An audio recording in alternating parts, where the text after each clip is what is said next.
पानी का मटका, हंडा, भले तुम्हारे घर में नल से पानी आ रहा हो, आरओ का पानी आ रहा हो, तुमने आरओ लगा रखा हो और उसके नीचे एक छोटा सा हंडा, मटका, कुछ भी छोटा सा घड़ा, कुछ भी रखना जरूर चाहिए।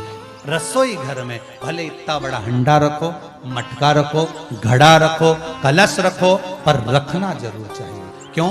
उसमें पितरों का स्थान होता है। तो घर में, रसोई घर में कभी परिवार में किचकिच नहीं होती, क्लेश नहीं होता। अगर हंडा भरा हुआ है, हंडा खाली होते होते जब सुबह के समय पर पानी थोड़ा रह जाता है, उस घर में जहां हंडा आधे से ज्यादा खाली हो जाता है, शास्त्र कहता है, भविष्य पुराण कहती है, जहां पानी का हंडा आधे से ज्यादा खाली हो गया, समझ लेना दूसरे दिन रसोई घर में क्लेश जरूर होगा, यह पक्का।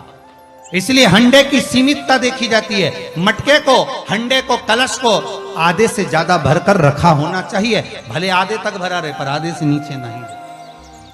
उस घर में अब माताएं पूछती हैं, पंडित जी हमारे घर में बहुत क्लेश है, हमारी बहू सुनती नहीं, बहू के हमारी सास नहीं सुनती। क्लेश हो कहां से रहा? जब तुम लड़की पसंद करके आई, उसका पांव देख के आई, 25 बार फोटो देखा,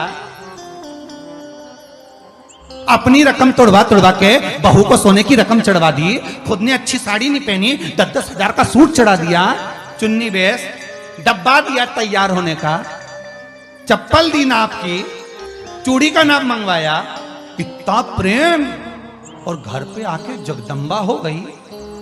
कारण क्या है? इतना क्लेश कहां से आ गया?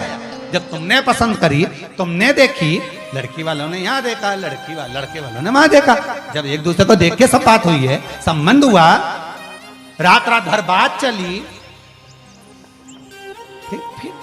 फिर क्या हो गया? यहाँ तो रोज फोन लगाती थी, मम्मी ये वाली साड़ी तैयार कर लो। हाँ बेटा कर ले।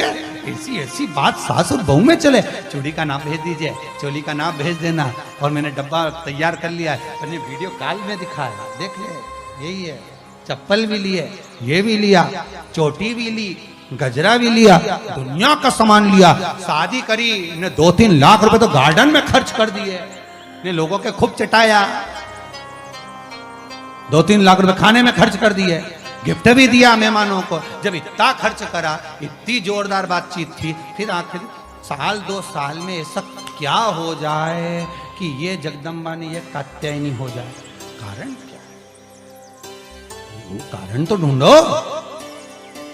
अरे बोलो तो सही है कि नहीं है? कारण तो ढूंढो कि कारण क्या है ऐसा, कि क्या कारण हो गया? अब दोष देने की माँ ने सिखा दिया होगा, और वो दोष दे, तुम तो अपनी माँ के ही हो, हमारी तो सुनो ही नहीं, अब वो इधर दोष, वो उधर दोष दे। ये दोष देने से कुछ नहीं हो, अपने कर्मों का दोष देखो। ने जरूर झांक कर देखना कि सवेरे सवेरे कहीं हंडा खाली तो नहीं मिल रहा है, पूरा नीचे तक तो नहीं चले गया, आधे से नीचे तो नहीं हो गया। मतलब घर में दूसरे दिन क्लेश तो होना ही है, भले कटोरी के चक्कर में, पानी के चक्कर में, रसोई घर के चक्कर में, रोटी के चक्कर में, चाहे दिन भर में कभी भी होगा, पर 24 घंटे में क्लेश होगा, वो पक्का है।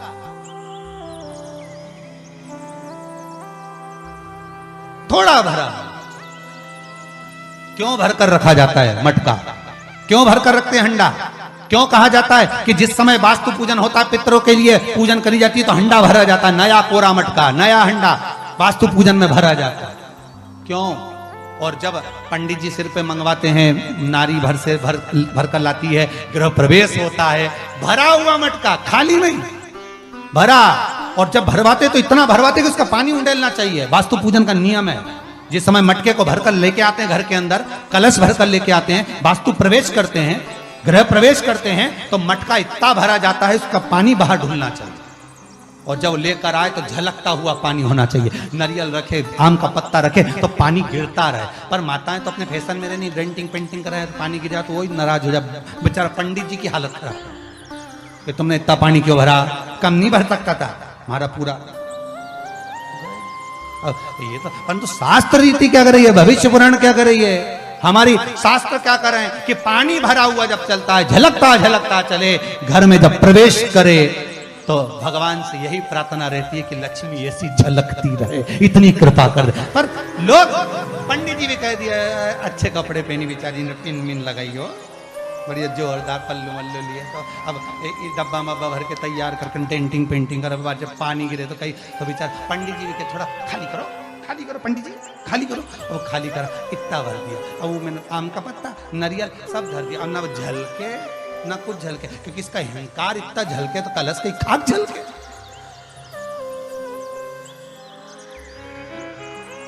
ये तो घर प्रवेश कर रही तो अपने आप को ऐसी समझ रही कि महारा बराबर कोई नहीं आया, ऐसी, और ऊपर से के फोटो खींचना। अभी इसका अहंकार इतना झलके तो कलश के खाक झलके। अब जो झलकना वो तो झलका ही नहीं, न झुमका झलका, और कहा मतलब का झलका है, सो झलके सो भाव से लगे। तीन के झुंड होकर वो वृक्षों का भाव बढ़ने, सब जगह पर दर्शन करेंगे तो एक एक वृक्ष मिलेंगे, कहीं आंवले का मिलेगा, कहीं पीपल का मिलेगा, कहीं बड़ का मिलेगा, कहीं शमी का मिलेगा। पर पितृलोक में, कितना बड़ा पितृलोक है, उस पितृलोक में जितने वृक्ष मिलेंगे सारे त्रिवेणी के भाव से मिलेंगे। तीन वृक्ष का एक, इसलिए हमारे यहाँ त्रिवेणी की जरा महत्वता रहती है पूर्वजों के लिए। पर शिव महापुराण की कथा कहती है त्रिवेणी का पौधा घर में नहीं लगाया जाता। कई लोग इतने चतुर होते हैं कि घर में ही त्रिवेणी लगा लेते हैं, कि गमले में आंवला लगा लिया, पीपल लगा लिया, बड़ लगा लिया। तो ये त्रिवेणी का जो पौधा होता है ये बाहर होना चाहिए, घर के अंदर नहीं होना। हाँ, आंवले का पेड़ आप अलग से लगा लो, चल जाएगा। पीपल का पौधा छोटा लगाओगे, थोड़ा समय तक, जब तक पीपल बड़ा ना हो, तुम्हारे सिर पर छाया नहीं हो, तब तक तो आप घर के अंदर लगा सकते हो। पर पीपल बड़ा हो जाए, उसकी छाया आपके सिर पर आने लगे तो उस पीपल को घर में नहीं रखना, उसको बाहर लगा। आंवले का पौधा आपको बड़ का पौधा छोटा हो, उसकी छाया ना पड़े, तब तक आप पूजन के लिए लगा लो, मना नहीं है। पर बाद में जब छाया सिर पे आने लगे तो बड़ को भी आपको बाहर लगाना पड़ेगा। केवल आंवले का पौधा ऐसा होता है जो घर के अंदर आप लगा सकते। शमी का पौधा घर में लगा सकते, पर शमी का पौधा भी जब बड़पन में आ जाए, बड़ा हो जाए, तब उसको भी हटाना पड़ेगा। शंकर भगवान को जो बेलपत्र चढ़ती है, शमी पत्र चढ़ता है, उसमें बेलपत्र का जो पौधा है वो परमानेंट कितना भी बड़ा हो जाए वो सुख देगा। पर शमी का पौधा भी ज्यादा बड़ा होगा तो वो आपको हटाना पड़ेगा, ले जाकर लगाना। छोटा है पर निवेदन है कि बड़, पीपल और आंवले की त्रिवेणी आप गमले के अंदर ना बनो। आप गमले के अंदर, कई माताओं की आदत है त्रिवेणी कहां पूजने जाएंगे, त्रिवेणी पे कहां दिया लगाने जाएंगे, तो गमले में त्रिवेणी बना लो, बड़ का पौधा भी लगा लो उसी के अंदर, उसी में आंवले का, उसी में पीपल। वो शिव महापुराण वर्णन नहीं करती। त्रिवेणी बाहर, त्रिवेणी का पौधा बाहर घर के अंदर क्यों? शिव महापुराण की कथा में स्पष्ट कहा गया, जहां त्रिवेणी का पौधा गमले के अंदर होता है वहां उस स्थान पर महाराज कहीं ना कहीं क्लेश का भाव होता है, तो घर में शांति नहीं है। क्यों? तो उसका भी व्याख्यान गरुड़ पुराण में कहा गया। क्या वर्णन किया गरुड़ पुराण में? कि जब जीव आत्मा को लेकर आया जाता है, सारे सुख दुख सब भोगने के बाद में कुछ समय के लिए उसको पितृलोक में जब लाया जाता है, तब पितृलोक में आने का जो प्रवेश द्वार है, उस द्वार में जब जीवात्मा सारे दुख भोग कर, तकलीफ भोग कर वो जीवात्मा जब प्रवेश करती है तो उसको लगता है कि यहां पर फिर मुझे कहीं तकलीफ का अनुभव होगा, तो वो अंदर प्रवेश नहीं करती है। त्रिवेणी का जो पौधा होता है, उसी पौधे के नीचे वो जीवात्मा कुछ देर विश्राम कर लेती है। इसलिए शिव महापुराण कहती है त्रिवेणी बाहर पूजी जाए, त्रिवेणी बाहर जाए। पर त्रिवेणी का पौधा घर के अंदर गमले में रहेगा। जीवात्माओं को जैसे दुख का भान होता है तो विश्रांति लेते हैं, तो आहूत पितर वासुक जो प्रेत योनि में भटकने वाले भी जीव होते हैं, वो त्रिवेणी के नीचे कुछ समय के लिए विश्राम लेते हैं। विश्राम महाराज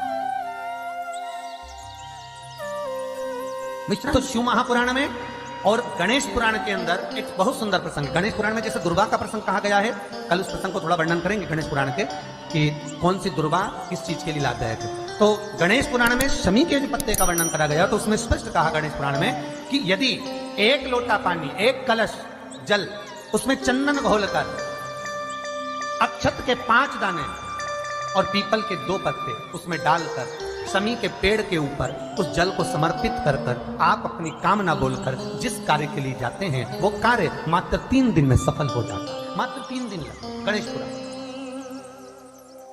शमी पत्र का, शमी का जो पौधा आपको कहा था, बेलपत्री माता पार्वती के नैनशूल से प्रकट हुई, रुद्राक्ष का पौधा शंकर भगवान के नैनशूल से प्रकट हुआ, और शमी का जो पौधा है वो उमा और महेश, माता पार्वती का जो एक अवतार हुआ था उमा अवतार, तो माता पार्वती 52 अवतार माता पार्वती के हुए, उसमें एक अवतार माता पार्वती का उमा अवतार है। तो उमा अवतार जब माता पार्वती का हुआ था तो उसके साथ में शंकर भगवान को महेश्वर अवतार लेना पड़ा। महेश्वर अवतार भगवान शंकर ने लिया, तो उमा और महेश्वर का जब मिलन हुआ था, उस मिलन के दृष्टिकोण से, उस मिलन की दृष्टि से शमी का पौधा उत्पन्न हुआ। शंकर भगवान की जो जलाधारी है, बस उस जलाधारी का मुख उत्तर का होना चाहिए। घर में भी अगर शंकर भगवान का शिवलिंग रखते हैं अपन, तो शंकर जी की जो जलाधारी का मुख होता है वो उत्तर का होना चाहिए। उत्तर।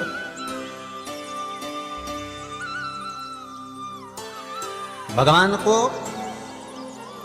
जब भी बेलपत्र आप शिवलिंग पर समर्पित करते हैं तो ये डंडी का मुख आप जहां बैठकर कर रहे हो, आप उधर बैठे हो, इधर बैठे हो, इधर बैठे हो, जहां तुम भगवान शंकर के सामने बैठे हो, इस डंडी का मुख तुम जिस जगह पर बैठकर बेलपत्र समर्पित कर रहे हो, तुम जिस जगह बैठकर बेलपत्र चढ़ा रहे हो, तुम जिस जगह बैठकर बेलपत्र को भगवान शिव को समर्पित कर रहे हो, इस डंडी का मुख आपके ठीक विपरीतता के भाव में होना चाहिए। भगवान शंकर को जहां बैठकर चढ़ाओ, डंडी का मुख विपरीत।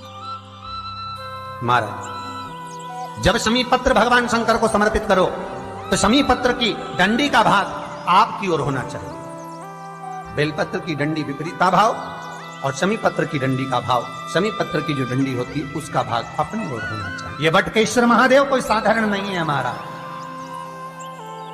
अदालत में केस चल रहा हो, प्रशासनिक कोई परेशानी आ रही हो, कोई एग्जाम निकल नहीं रहा हो, कोई केस अदालत में चल रहा है, नहीं निपट रहा, बड़ के पेड़ के नीचे शिवलिंग का निर्माण करिए, और शिवलिंग का निर्माण कर कर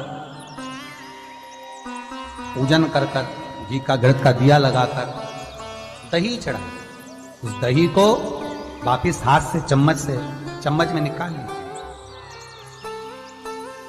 उस दही को रख लो, शिव जी की पूजन अर्चना कर कर भगवान भोलेनाथ के शिवलिंग का विसर्जन कर आओ। दही जो चम्मच में निकाला है उसको एक रुमाल में लगा लीजिए, चाहे स्वस्तिक बना लो, चाहे छापा लगा लो, जिंदगी लगा लो।